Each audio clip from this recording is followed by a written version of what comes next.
Welcome to the Behind Beliefs and Behaviors podcast, where we take you on a journey of what is behind the specific beliefs and behaviors that impact individuals and organizations. With our guests, we get to the root cause of what stands in the way of everything from health, wealth, and relationships to leadership, community transformation, and societal progress. From topics on leadership, psychological safety, corporate culture and communication, to parenting, trauma, relationships, personal health, and intimacy, this podcast is sure to get you to the source and provide you practical tips to transform your life one root cause at a time. I am your host, Dr. Maisha Claiborne. I'm a physician, a coach, a consultant, and an expert in trauma-informed communication. The founder of the Mind Remapping Company, I help individuals and organizations better understand the brain, behavior, and the root of false beliefs so that you can more effectively listen, communicate, connect, and create fulfilling relationships and results in your personal and professional life. Join us every Monday morning at 8 a.m. and let's get to the root cause and discover what's behind your beliefs and behaviors. Hi. Welcome to another live episode of Behind Beliefs and Behaviors. I'm Dr. Maisha, and I'm excited to be here with you on this episode today.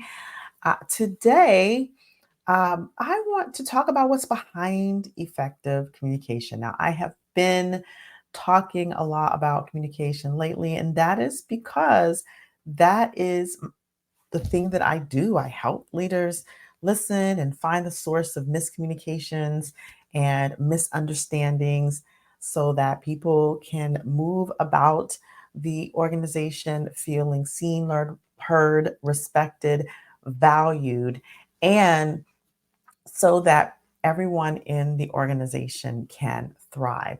That is what I do. I love what I do.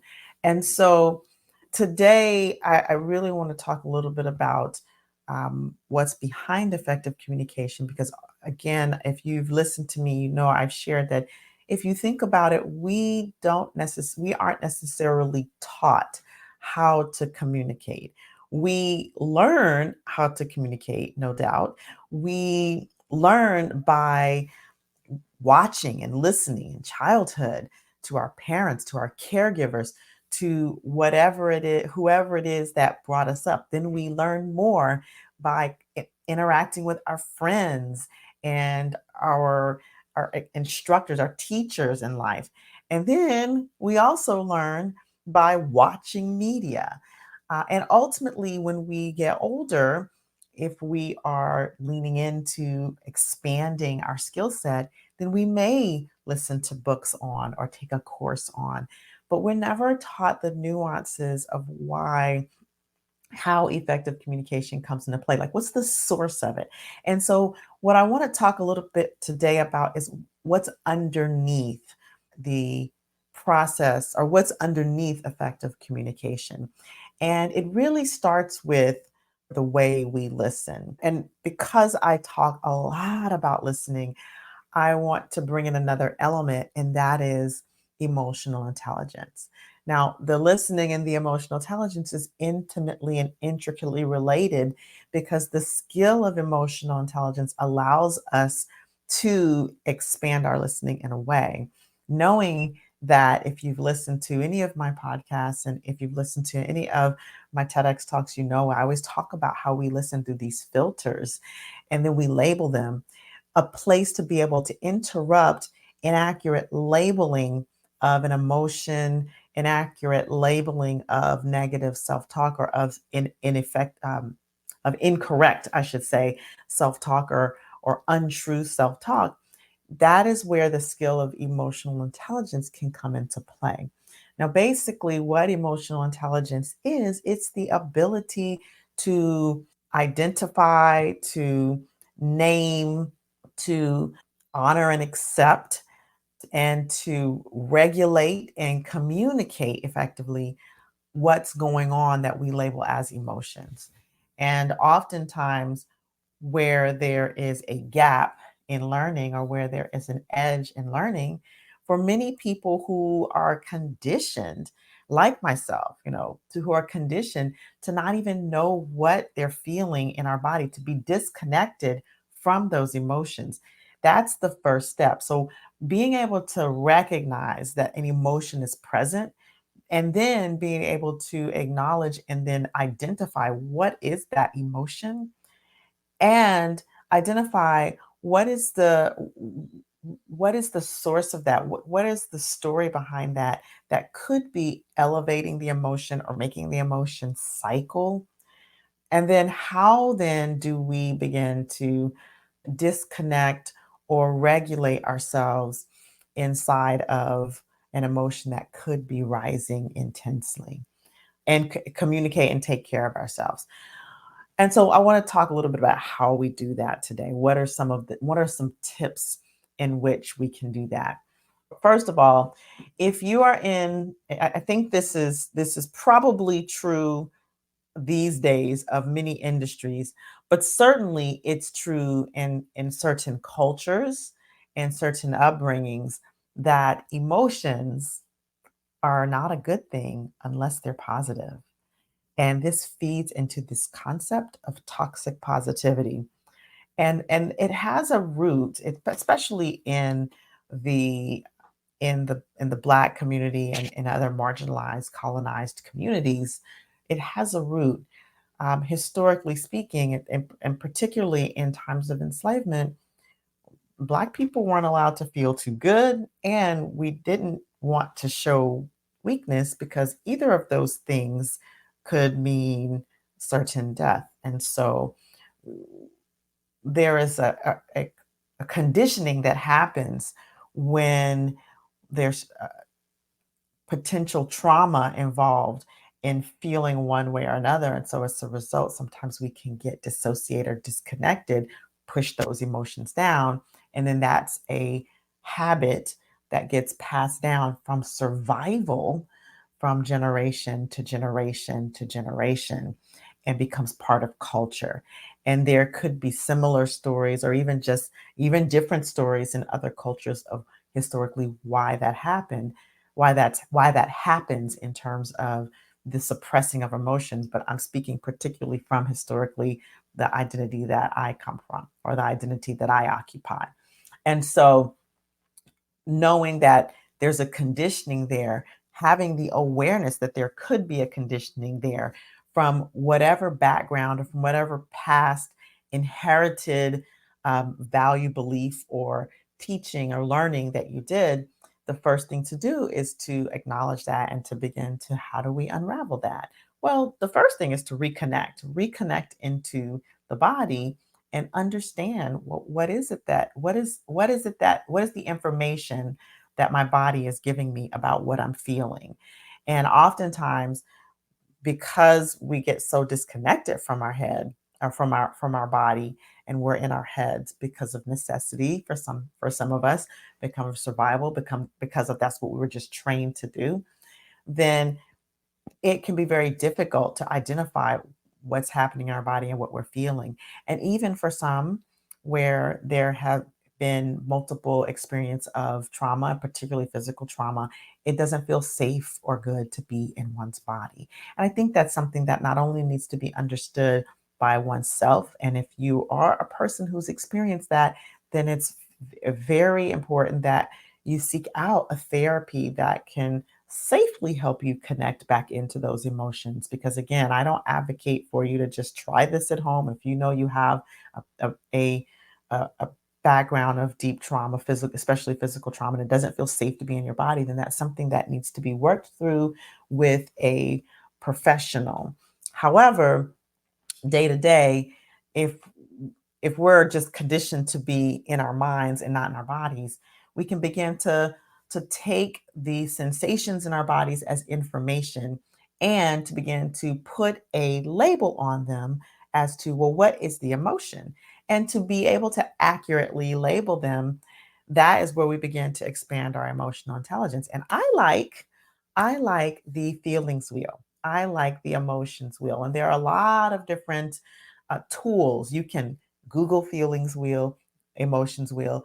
You can also look it up on your phone in the App Store, and there are many emotional intelligence feelings wheels that allow you to be able to see the range of emotions. Because oftentimes we're taught happy, sad, mad, angry, afraid, guilty, frustrated, and that's the range. There can be a host, a plethora of range of emotions, and it's useful to be able to choose from something that's in front of you so that you can begin to identify the gradations of emotions that happen before intensity rises to a 10. Okay, and so that first step, which is probably the most important, the first two steps, is recognizing there's something going on in the body, and the body is giving us information. And then looking at what would we label if we had all the choices laid out in front of us of all of the emotions that were present. What would we choose? What would that what would be the word or the label of the emotion that would most align with what the feeling in our body is? And that's how we begin to build that emotional fluency. And then once we're able to do that, then we can recognize and name the emotion that's there, even if it's just to ourselves. Okay, I'm feeling lonely right now. Okay, I'm feeling melancholy today. Okay, I'm feeling irritable today. Or, okay, I'm feeling whatever that feeling is. Or, okay, I'm feeling anticipation. Or I'm feeling a little nervous today. And so we begin to have these various words that align with the feeling in our body. And the more we practice, this is the thing, the more we practice labeling, the better we get at labeling before we get to furious, or before we get to terrified, or before we get to um, shame, or before we get to, and sometimes shame just exists from trauma. So there's that. But before we get to these sort of extreme expression of emotion, when we begin to recognize the subtle details of what we're experiencing and then putting a name to that, then it allows us, it expands our emotional fluency. And then we can begin to, when we're in communication with another. So this is where the communication comes into play. Because if we're interacting with another, right, I'm feeling defensive, right? Or I'm feeling activated and I don't exactly know which emotion it is right now, or I'm feeling multiple emotions at once. So when we're interacting with a person and we notice that our body becomes activated, because that's what happens, like our nervous system becomes activated, then we can begin to, the more we practice when we're not activated, the better we are at noticing it when it begins to occur. And then we can begin to name, oh, this is what's happening right now.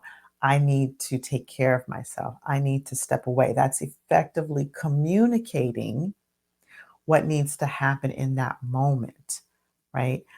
And the more that we can actually notice it in ourselves, the more our acuity actually begins to widen to be able to notice it in others. And then we can say, wow, it seems like, or I noticed that there's a shift in your language and your body language. And what is that? So when we are this is what's behind that emotional fluency, that expansion of emotional intelligence. It begins to have us be able to accurately describe and honor. So this is the other thing about emotional. So there's emotional intelligence. There's the emotional recognition. Then there's something called emotional honesty. Being honest with how we feel rather than pushing it down or trying to make it go away. There's like a level of acceptance to this is what's happening. And even maybe even a you can add an edge of curiosity. This is what's happening. I wonder what this is. I wonder what's missing, what needs to be held, what needs to be heard, that is having me feel this way. So that level of emotional honesty, and even emotional curiosity. And then we go into the regulation.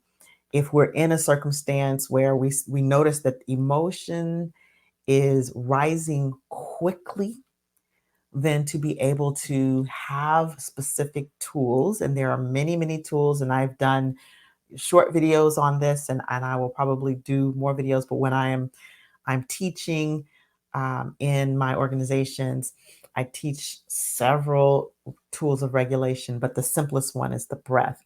So even if it's just a recognizing and then taking a couple of deep breaths, sometimes that emotional regulation does require that you remove yourself and give some space, but to have the specific tools to regulate your response or reaction to what's going on in your body in order to mitigate harm that could be caused.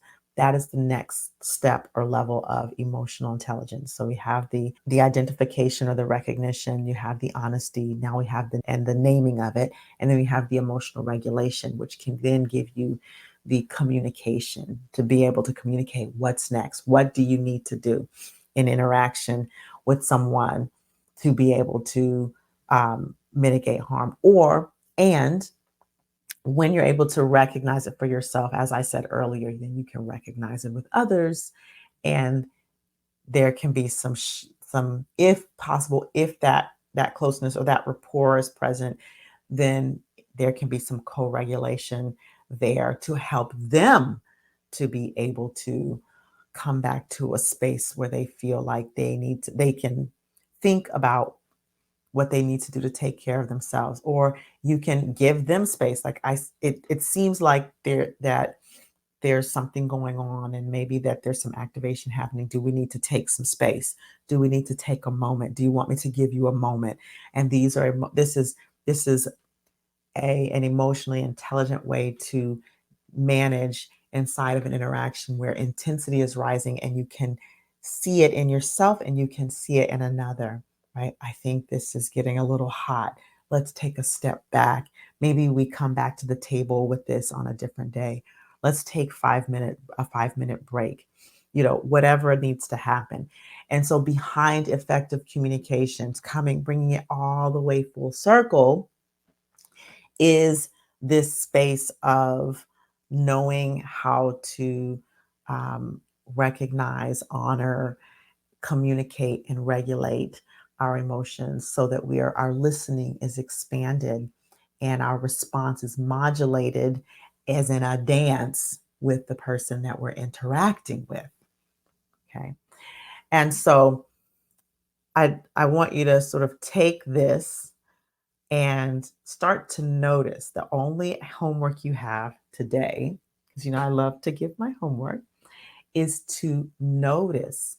Start to notice what's going on in your body and find you an emotions wheel or a feelings wheel, and begin to notice how just noticing and taking it as information expands your awareness as you walk through the day, as you interact with people. Right? I think that's the most important component, beginning component that feeds into the rest. A lot of times we just pop off. We go from 0 to 10. But to be able to identify and those middle experiences, those mid experiences, is going to be the most valuable thing in learning the next level of emotional intelligence. And I'll share, I know that these skills are often called soft skills. And for those listening without watching, that was my air quotes. These skills are often deprioritized, undervalued, passed over, assumed to be present. And this is why we have ineffective leaders.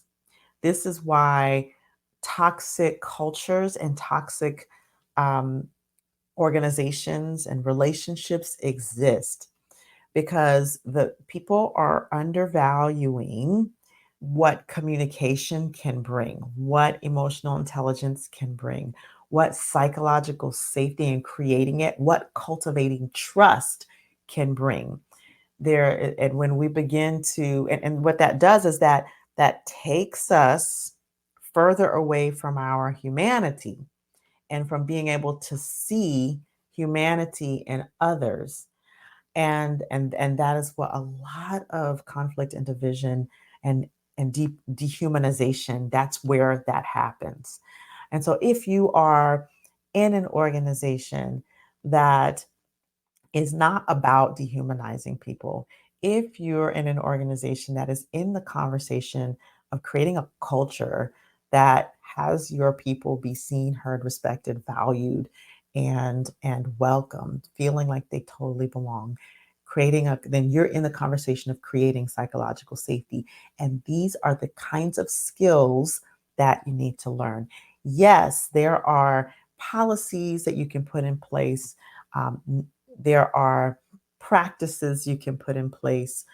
But if you put policies and practice in place with people who don't have the skills to execute them on a day-to-day basis, then you're just putting in empty policies and practices, and you ultimately will cause more harm and more hypervigilance, because you'll put these policies with the label of we're making it psychologically safe, but the individuals in the organization, in the family, in the company, whatever you're wanting to cultivate that trust, there will be an incongruency in action and in messaging. And that is one of the things that threatens trust and threatens safety and creates hypervigilance and creates the walls going up. And so this is one of the things that I love to do, is bridge that gap between what you know and what you can apply on a personal level on a day-to-day basis, because culture is not created only through policies and procedures. Culture is created through people and people interaction. So with that, I will leave you and go apply what I talked about today. Go get you a feelings wheel, start to notice what's in your body, start to think about, how do you fare in the recognition of your emotions and the ability to regulate and put space between what you feel and what you say. And finally, check out my course, Communication That Transforms. It is all about exactly what I'm talking about today, bridging the gap between knowing and doing, both in emotional intelligence and listening, as well as what to say and how to say it. So as always, I'm committed to you being empowered, because these are the conversations that transform families, transform communities, transform organizations, and that will empower leadership in our next generation. And so you're the bridge to the future. And until our next episode, stay empowered.